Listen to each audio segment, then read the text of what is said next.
My name is Kubo. I look after my mother mostly. What was father like? He was just like you. Strong and so handsome. Ugh, mother. I use magic to tell stories. If you must blink, do it now. About epic battles, warriors and monsters. But I had no idea my stories were actually true. Kubo, we've been looking for you for so long. Mother! Kubo, you must find your father's armor. It's your only chance. Kubo! Who are you? Your family is very powerful. Your mother used her magic to save you and bring me to life. I'm here to protect you, Kubo. And that means you have to do as I say. Don't mess with the monkey. Have you seen this crest before? Of course. This is a miracle. I have found the son of my master. Your quest is now my quest too. We don't know anything about you. Firing an arrow is hardly what I'd call impressive. Literally the first time I've ever done it. Your magic is growing stronger. You need to learn control. Don't touch anything. He did it. I got this. I don't got this. Claim your birthright, Kubo. Give this story a happy ending.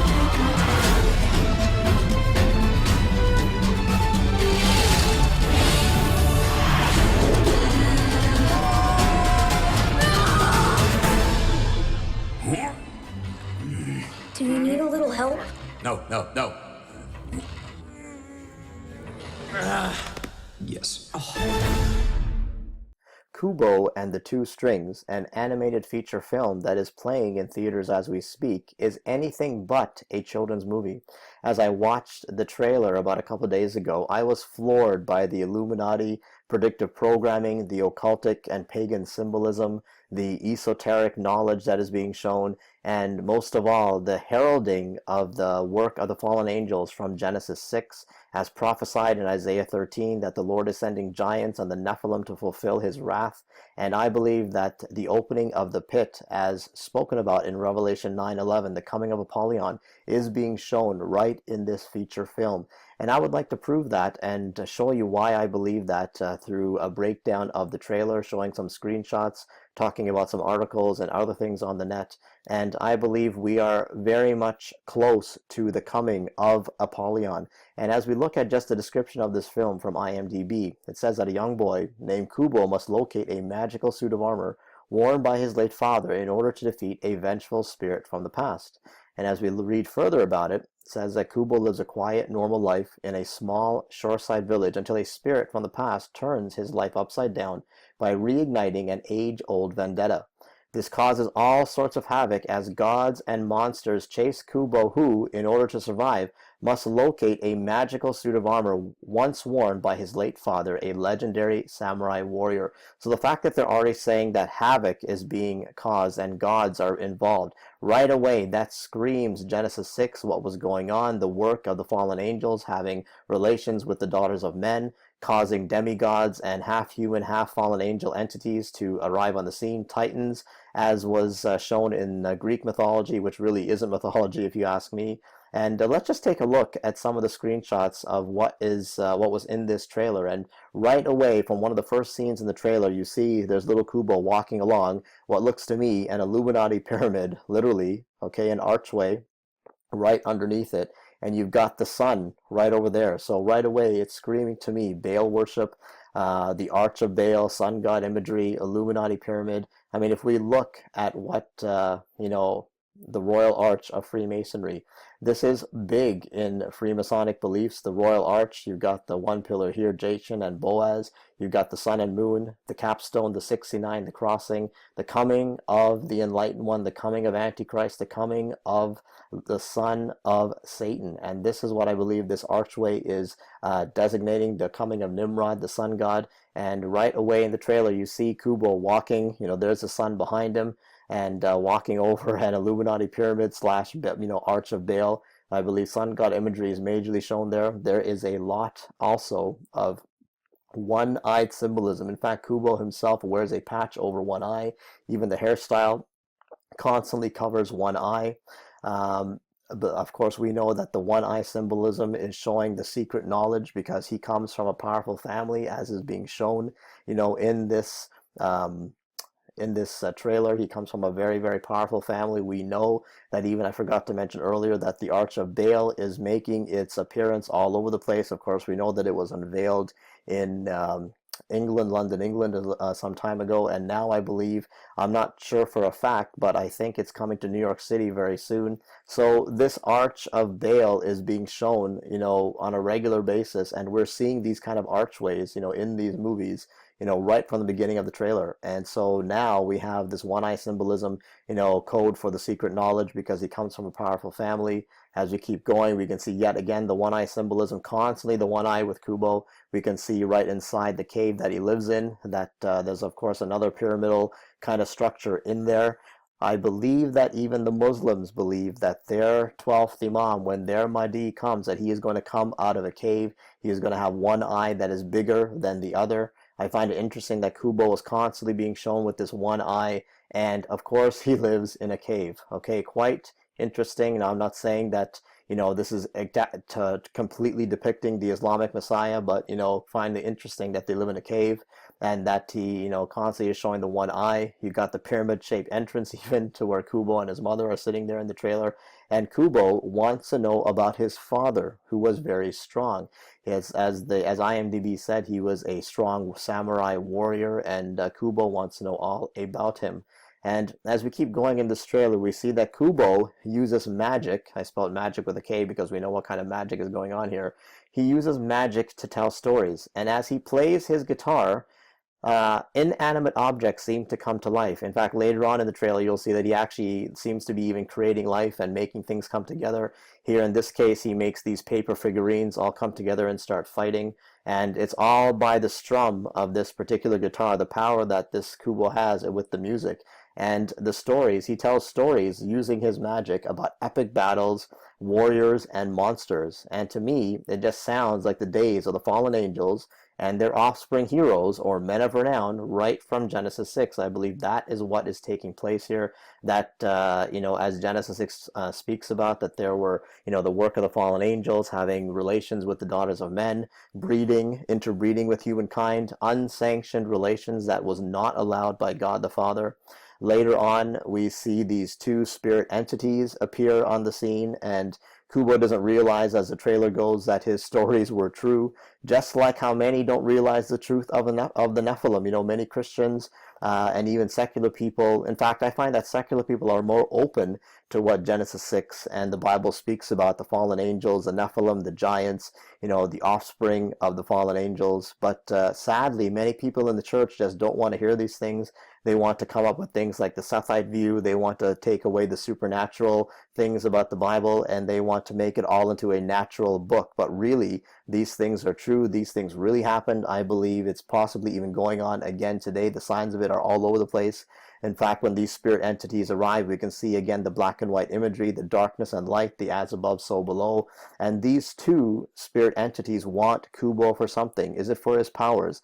They even say that they've been waiting for him for a long time. So obviously he is a very important character. He has certain powers. He is obviously a descendant of his father, a very powerful samurai warrior, or so they say. And, is there something more to what is going on here? I believe definitely we are being shown something very cryptic.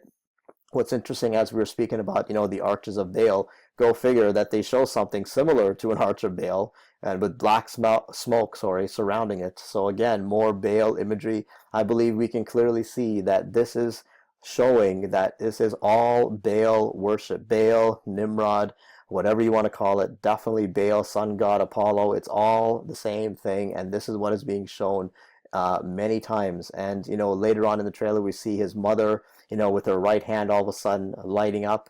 I think that's showing the right hand of enlightenment, this imagery of this right hand being enlightened. It's a sign of the gods, and Kubo's mother bestows power onto him as she does this. And what I find interesting is when we look at a lot of these Hindu or pagan gods, we see again this right hand symbolism constantly. We see even the Buddha statue, with the right hand holding up. It says that the open right hand, palm out, fingers pointing up, raised to about the height of the shoulder, represents the accomplishment of enlightenment. And usually it signifies the Buddha immediately after his realization of enlightenment. Okay, so that's really what the right hand means. We see the same thing with the Hindu gods. We see Hanuman here again holding up the right hand. We see Shiva here again holding up the right hand. We see, whatever this one is also holding up the right hand. So, constantly there's this right hand, the full palm extended out there. So really, I believe this is again what is being shown here. This right hand here of his mother, is about to bestow power onto her son. And what's real interesting is that she touches the back of Kubo's garment, and there just happens to be, this locust symbolism, this big major locust symbol that just happens to be the family crest of Kubo's family. And it has, in fact, not only is there a big locust on the back of his garment, but there's also little ones all over the place.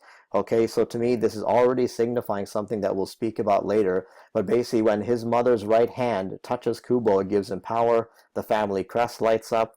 Is it a coincidence that it looks like a locust? And I will show you later on that definitely it is not a coincidence. There is a major reason why this is a locust, and we will get into that later on. But basically, the enlightenment is coming to Kubo as she touches the garment. Kubo himself then becomes the locust. He sprouts wings, and he is able to fly away. He's being told that he must find his father's armor. It's his only chance. And there are those two, spirit entities in the background, the black and white, light and darkness, good and evil, all of this stuff coming together. And something major is about to happen. I believe that this is, this locust bug symbolism is definitely something to be made aware of. And we will, again, talk about that in a little later on. Then as we keep going in the trailer, there looks to be, to me, these two sides collide. To me, it's totally depicting a particle collision, CERN imagery, as they love to show the collision. Later on, as it plays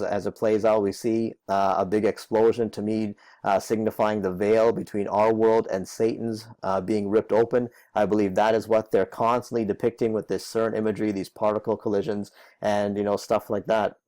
And then later on, we see Kubo. He was rescued from something, and he wakes up to a talking monkey. But the funny thing is that we see the monkey through one eye. You can see here, this is Kubo's eye, the one eye symbolism happening here. He is viewing the monkey through his third eye. I find that quite fascinating because we know that Hinduism and many of the occultic pagan religions, they're all about the third eye. And, before we get into that, I find it also interesting that it is Charlize Theron that plays this monkey character, and she is no stranger to a lot of this occultic stuff in these movies that is going on.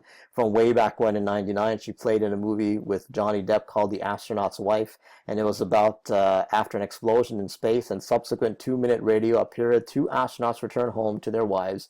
Slightly, it's revealed that they're not the same as they were. And, I remember seeing this movie a while ago, I believe that either Johnny Depp or Charlize Theron, they literally go crazy. I believe they're possessed by some entity. It says a pair of shuttle astronauts leave their spacecraft to repair a satellite. There's an explosion. NASA loses contact for 2 minutes, but both are rescued and returned safely to Earth. Eventually, it becomes evident that neither of the astronauts are quite the same. Okay, so that was quite the movie. I remember that, quite vividly. Then she played in another movie called Aeon Flux. Major, symbolism going on here. We again can see the Illuminati pyramid and the one-eye symbolism going on with this movie. And this was about a mysterious assassin working for the Monicans, a group of rebels trying to overthrow the government. When she is sent on a mission to kill the chairman, a whole new mystery is found. So major New World Order themes going on, saving the entire world. It says it's 400 years in the future, in the year 2415. Aeon Flux is a mysterious assassin, 4 centuries after a virus nearly annihilated the human race, leaving only 5 million survivors in a utopian city called Bregna.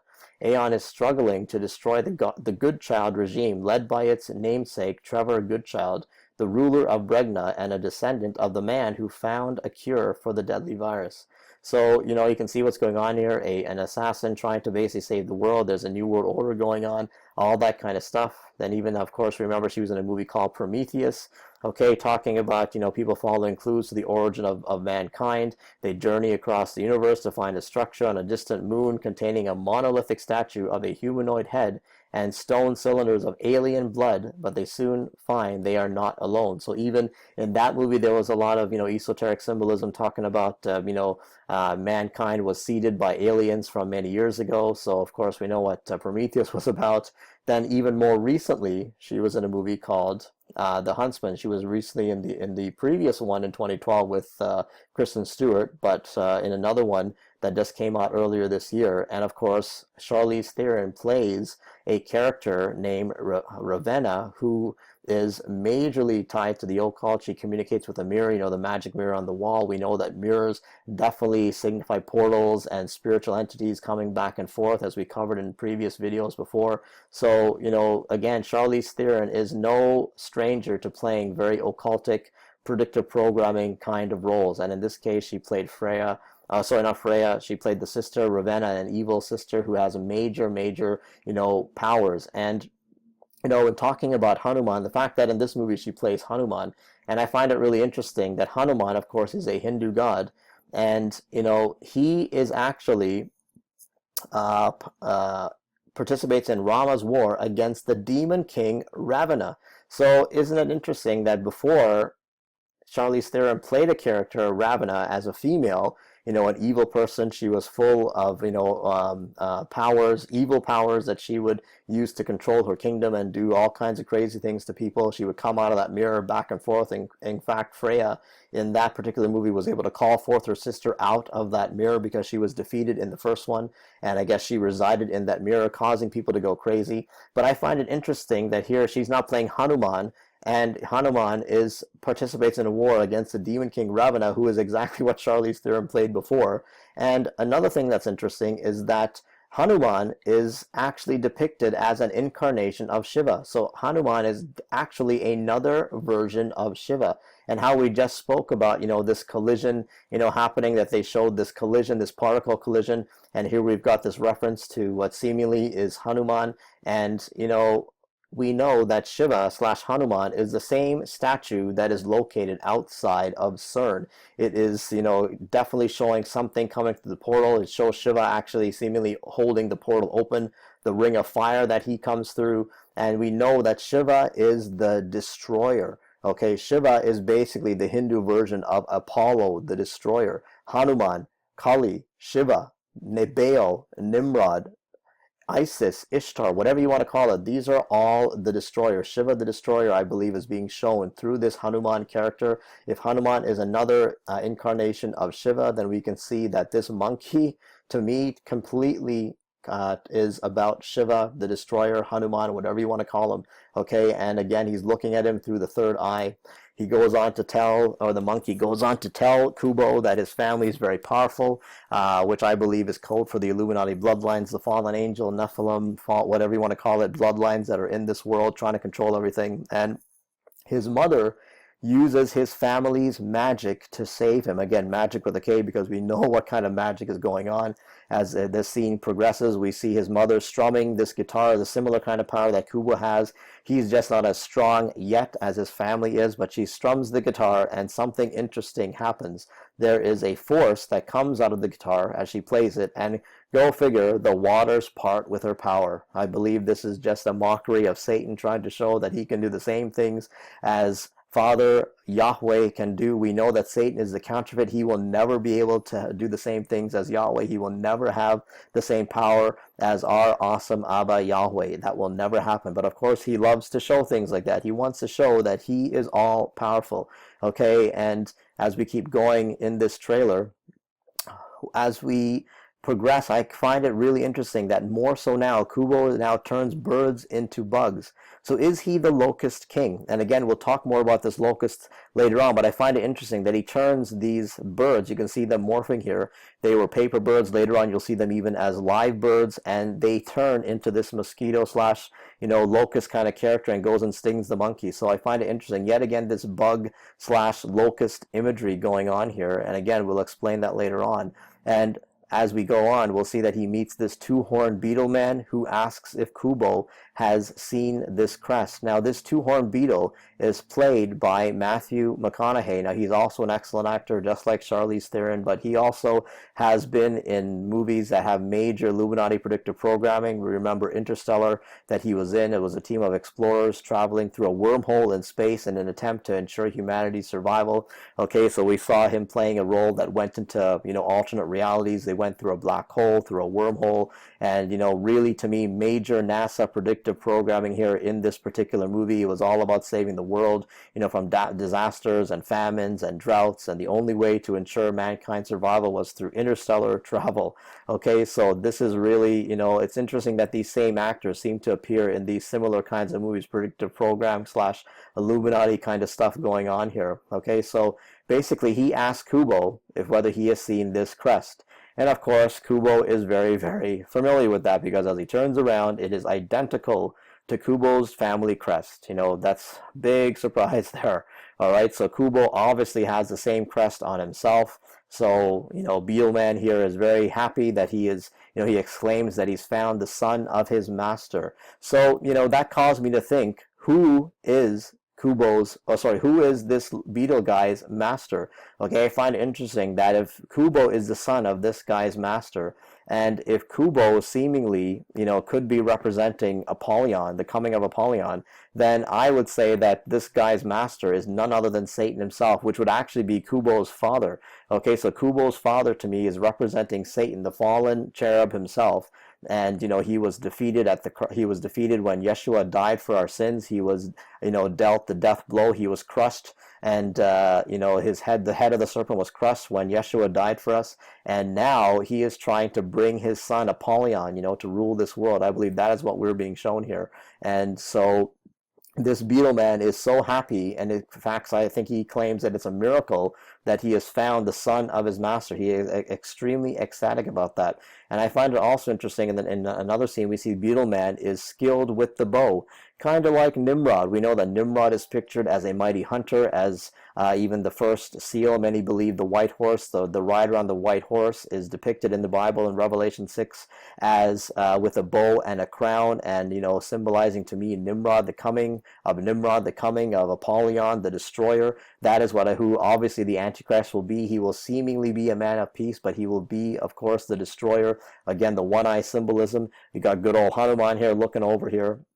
And, as we keep going in the trailer, we see major Buddha symbolism. We've got the Buddha doing the sign of the 666. And it says this year right over on the screen here. And you've got, the monkey, you've got Beetle Man, you've got Kubo walking towards the light. So is this showing that this year is the year of enlightenment as they walk to the light? I'm not trying to predict dates, but could possibly 2016 be a year where something crazy happens in this world, and whether it's caused through a false flag or what have you, and something ushers in the new age, the age of Lucifer. Could be what is being shown here. Of course, that remains to be seen. We will definitely see that later on, or later as time progresses. But again, more Buddha imagery as we see Kubo playing his guitar.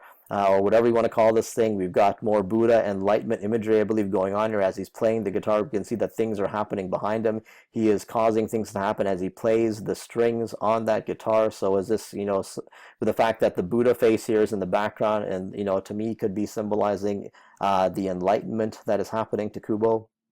Another message flashes on the screen: to defeat his enemies. So what are those enemies? It just all of a sudden hit me that it could be talking about the church, the Christians who are awake. These are the true enemies, apart from Yeshua and his, angelic army. Definitely we as Christians who are awake would be the true enemies to Satan and his minions and those who are trying to bring about their new world order and their hell on earth. So really, I believe his enemies are the church, the true church who is awake to what is going on. And, as we keep going, they arrive at this skull temple. To me, is this code for Golgotha, where Yeshua Jesus died for us, because I believe that Satan wants to reverse what Christ did for us. He was again dealt the death blow when Yeshua died for us, and he wants to reverse that. He wants to take control back of this world. Of course, he never will, but he wants to rule this world. He wants to, act as if he's he will have an eternal kingdom, like his kingdom will never end. But we know that is definitely not true. That is definitely not going to happen. And as we go further into this temple, what's interesting is major pagan imagery happening inside this skull temple. We've got, the skull and bones all over the place. We can see the skeletons hanging on the wall. We can see the bones floating all over the place. Something is starting to come together. You can see the Illuminati unfinished pyramid here in this temple, and I believe this is major, skull and bones imagery, showing exactly who was behind all this stuff. And, what I find interesting is, this temple to me seems to signify, as the bones come together, they form this character, and it reminds me of Kali from the Temple of Doom. We remember, many of us who know Indiana Jones and the Temple of Doom, there was a scene or many scenes featuring this pagan worship that was going on under the castle or the place of the prince in India, and where the children were being held captive. And of course, there was Kali there that they were worshiping. Same kind of thing with the stones in the eyes of this thing, the eyes all being lit up there. I believe this is a representation of Kali from the Temple of Doom that they are fighting.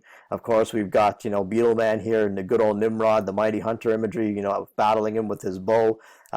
Later on, it gets more interesting in this trailer as Kubo gets told by the Moon King to claim his birthright. Go figure, the Moon King. It's something I'm not even going to bother getting into, but, that could be broken down in and of itself. But I think major sun god / Apollo imagery is being shown here. He puts on the helmet, showing the sun on his head, showing the sun on his chest, also illuminating, even looking like a one eye kind of thing going on here. So, I think you can see what is happening here. Apollo, the sun god, the destroyer, Shiva, Nimrod, whatever you want to call it, Baal. This is really what is being shown in this movie. Then we see now enlightened. He's standing, of course, under the arch. Go figure. Like under the bow tree, that Buddha apparently was enlightened. So it's all these pagan, occultic, esoteric, mystery religions. They're all one and the same thing. They all pretty much, tell the same story. And it all goes back to Nimrod and Semiramis and the pagan religion that they started.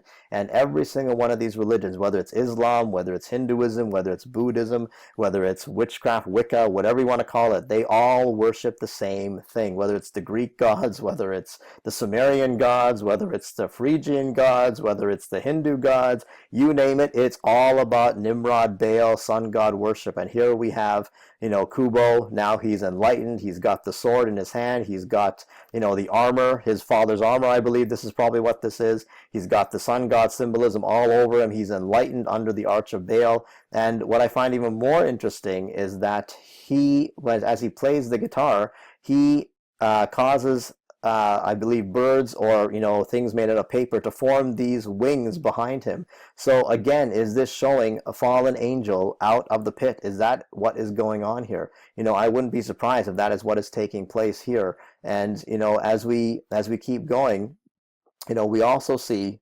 more one-eye symbolism. Okay, he's standing within this, particular creature. We see that he's battling, 3 eyes here. So maybe there's possibly more in the movie, but in the trailer they happen to show 3 eyes here. The third eye, the devil and these Illuminati movies constantly are showing this third eye symbolism going on, and again, as they're escaping, we can see that this beetle also has wings. He also flies. So is he too also a locust? Okay, that is what I'd like to question here. Is he too also a locust? And which is all going to come together as we look at the scriptures later on. And, this is what it's all about. Now enlightened Kubo is fighting this dragon character. Okay, and to me, This is cryptically showing the Hegelian dialectic, the problem, reaction, solution, that Satan and his people cause the problem and provide the solution. So Kubo, who is seemingly fighting his enemy here, okay, really these two are one and the same thing. This would designate Satan, and this would designate the son of Satan, Apollo, Nimrod, whatever you want to call him, fighting himself. So really this is all one and the same thing. All of these mystery religions are, working towards the same goals, the elites and the Illuminati and the New World Order. All of these people are working towards the same thing. So, the devil loves to pit people against each other. He loves to, create the problem, and then he brings the solution. So really the solution is none other than his own son, the son of Satan, Apollo, Nimrod, Shiva, whatever you want to call him. The destroyer is coming, and seemingly he is going to defeat the dragon. But we know that only Yeshua Jesus will defeat the dragon. There's not going to be anyone else who defeats the dragon. Only Jesus Christ, the Messiah, Yeshua HaMashiach. He is the one who will defeat the dragon. Not Apollo, not the sun god, not Nimrod. Nothing will defeat the dragon. Satan will be defeated. He was already defeated at the cross, and he is going to be put away for good. And, as we break down Kubo and this movie, I find it real interesting that he seems to control things. His power comes from this guitar that he plays. Okay, and we know that Satan from Ezekiel 28 is described as he was a seal of perfection, full of wisdom and perfect in beauty. He was in Eden. We know that even though this talks about a lamentation for the king of Tyre, I believe the king of Tyre is a symbol to represent Satan here, because the king of Tyre physically was never in Eden. This is definitely talking about Lucifer, the fallen cherub, how he was in the garden of God. A very precious stone was your covering. The sardius, topaz, and diamond, beryl, onyx, and jasper, sapphire, turquoise, and emerald with gold. He was very beautiful. I believe Lucifer was most likely one of the most beautiful creations of our Father Yahweh, apart from human beings and all the other angels. The workmanship of your timbrels and pipes. We know that these were literally built into Lucifer. He was a music leader. He knew music very well. So it's interesting that Kubo, his main power comes through his guitar, through music. Okay, so we know that the Illuminati music industry is full of, the devil is full of the predictive programming and occultic symbolism that goes on with the music industry. So we know that the devil clearly uses music, apart from all of these movies and the media, to forward his agenda, to program the masses, to get these messages into people. But what I find sad is that even in the church, there is such a push towards music. Many Christians are obsessed with music. We know, bands like Hillsong and all these other, very big Christian bands. I'm not saying there's anything wrong with Christian music, but I believe that music has come to the forefront too much in the church, and, it's become the central focus. The church seems to be so focused on entertainment and all this music, and even Christians, I believe, are being, put to sleep by a lot of this music and, supposed Christian music. I mean, they have positive messages, but I believe we still got to be careful. We should not let music program us or control us, or for the most part put us to sleep. We need to be awake. We need to be aware of the devil's schemes, and if he is doing this in the secular industry, how much more so would the devil do this in the Christian music industry? Okay, so interesting that Kubo does things through his guitar. And another thing I found interesting about Kubo, when you look at his name actually means in Japanese sunken ground. Okay, so right away that made me think of what Yeshua said in Matthew 7 and other places about, building on the rock as opposed to building on the sand. And he says, whoever hears these sayings of mine and does them will be like a wise man who built his house on the rock. And the rain descended, the floods came, and the winds blew and beat on that house, and it did not fall, for it was founded on the rock. But everyone who hears these sayings of mine and does not do them will be like a foolish man who built his house on the sand. And the rains descended, the floods came, and the winds blew and beat on that house, and it fell. Okay, so like the name Kubo, meaning sunken ground, if we are programmed and follow these things, we are building our house on the sand, on the ground that sinks, on the sunken ground. Exactly what Yeshua said. If we are not wise to these things, we need to look at what the Word of God is saying. We need to study and be aware. We cannot let these things deceive us anymore. We need to be awake and see what is taking place all around us. The messages are all around that the Antichrist is coming, which means that Yeshua is coming very soon for his church and for his bride. We need to be ready. We cannot afford to to be asleep. We cannot afford to miss these things and to see all the signs that are all over the place. So if we keep asleep, if we stay asleep, we are on the sunken ground. We are building our house on the sunken ground, which I believe what Kubo represents. Another thing I find interesting about this name Kubo and the sunken ground, it reminds me of this, of Apollyon. And where does Apollyon come from? Funny thing, we saw Kubo was shown to be with wings even, okay? He did something with his guitar, caused these birds or paper things to make wings for him. I believe we are being shown the coming of Apollyon. I believe Kubo represents Apollyon.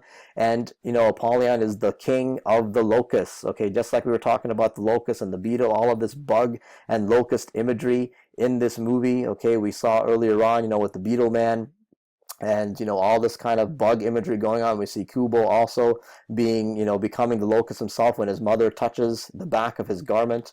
Okay, the locust lights up. It's the crest of his family. The logo, the symbol of his family is seemingly this locust. Okay, and so a lot of locust / bug imagery going on in this movie. I believe this is all heralding what Revelation 9:11 says, the coming of Apollyon. Okay, so we can see right from Revelation 9 that the fifth angel sounded. I saw a star fall from heaven to earth, and to him was given the key to the bottomless pit. Okay, again, bottomless pit. The fact that his name means sunken ground, you know, could also designate a pit. As a ground sinks, it will definitely form a pit. So here in Revelation 9:11, the pit is being opened, and smoke arose from the pit, the smoke of a great furnace. So the sun and the air were darkened because of the smoke of the pit. Then out of the smoke came locusts upon the earth, and to them was given power as the scorpions of the earth have power. And they were commanded not to harm the grass of the earth, nor any green thing, nor any tree, but only those men who do not have the seal of God on their foreheads. And they were not given authority to kill them, but to torment them for 5 months. And their torment was like that of a scorpion when it strikes a man. In those days they will seek death and will not find it. They will desire to die, but death will flee from them. Then it talks about, you know, it describes the locusts, okay, that they had on them heads of crowns of gold, faces like faces of men. Okay, very interesting, faces of men. Kubo himself became a locust, and you've got the beetle guy who is also a locust, face of a man. Okay, all this kind of thing going on here. Okay, and they had teeth like lion's teeth, breastplates of iron. Okay, look at this guy, all in the breastplates. Okay, he's in iron and armor, all that kind of stuff, and they're running into battle. And here's what's really interesting. They have tails like scorpions, and they had as king over them the angel of the bottomless pit, whose name in Hebrew is Abaddon, but in Greek he has the name Apollyon. Okay, so I believe this movie, in my opinion, is heralding the coming of Apollyon, the destroyer. Shiva, Nimrod, whatever you want to call him, the destroyer is coming. Hanuman, again, Shiva, Nimrod, Apollyon, the destroyer, this is what is coming. This locust imagery is being shown. Kubo, I believe, controls all these things through his guitar, through the music. And just as, Revelation 9 says that he is the angel of the bottomless pit. Okay, they had as king, these locusts had as king over them the angel of the bottomless pit, who is Apollyon. So could it be that this is showing that Kubo, who is, you know, code for Apollyon, is coming, and he is bringing with him his hordes of locusts, this demonic locust horde that is coming very soon upon this earth in the fifth trumpet. I believe we are being shown this literally and blatantly in this movie, that Apollyon, the heralding of Apollyon, is coming very soon. So, you know, again, I do not expect you to believe me just because I'm saying these things, but what I do expect is for you to look into this for yourself, research these things, look into it. I believe that many of these movies, especially these children's movies, you can see the programming, in my opinion, has gone into overdrive when it comes to trying to show our kids all of this stuff. They want them ready. They want them thinking this is normal stuff.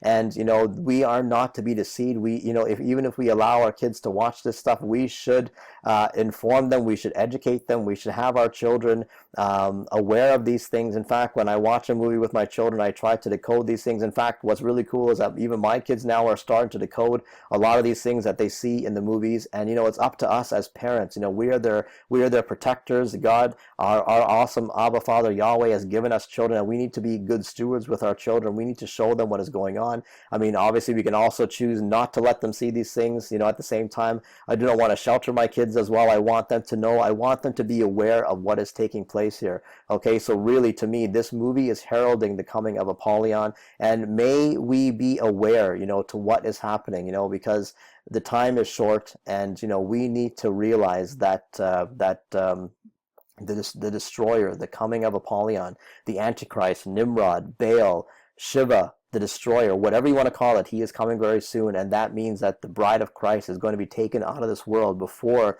these horrible things come upon the earth. So may you be found in Christ. May you be, if you have children, teaching your children about these things, and may you help other people wake up to what is happening, to make people aware, and to spread the word that Yeshua Jesus is coming very soon, and that we need to be aware. We need to be aware of these signs and to see what is happening in this world. God bless you. What was Father like? He was just like you. Strong, funny, and so handsome. Ugh, Mother. But you got your magic from me. I can fly? My name is Kubo. This is my story. Your enemies aren't far behind. Your magic is the only thing that can protect us. You need to learn control. Release! Do you ever say anything encouraging? I encourage you not to die. I encourage you not to die.